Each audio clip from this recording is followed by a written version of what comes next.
Among the list of Australia's latest batch of films, local pundits have been keenly awaiting today's release of the comedy Any Questions for Ben. Are you a jerk? You sounded like a jerk. What is this, tribal council? With movies like The Dish and The Castle under its belt, the filmmaking team at Working Dog knows what makes a good picture. But how would they describe the current state of the Australian film industry?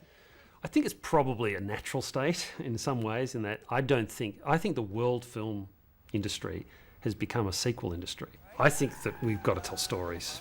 They've got to be interesting or entertaining or funny. I think that's always been our long suit.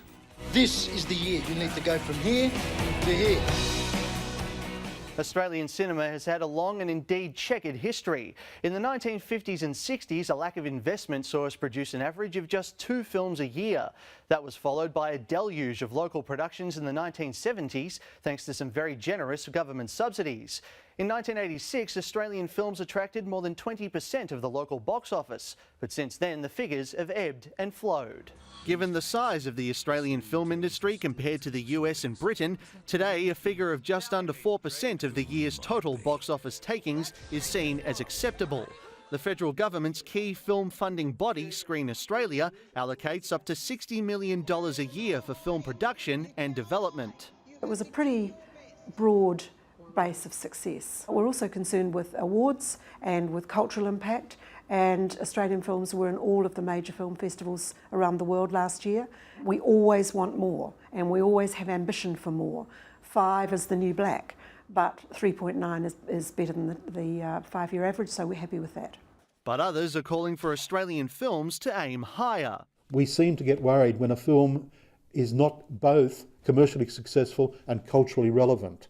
I think we've got to be happy to see films which aren't particularly culturally relevant made, as long as they're being made commercially and they're successful. I don't see 10% as being a percentage we cannot easily aspire to on a regular basis. The last time that happened was in 1994, thanks to films like Priscilla, Queen of the Desert and Muriel's Wedding.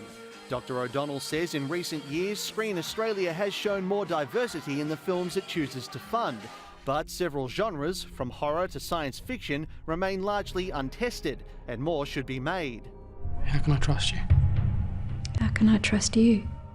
Filmmaker Stuart Willis describes his film Payload as an 18-minute science fiction epic. He's currently developing a feature version he hopes to shoot here.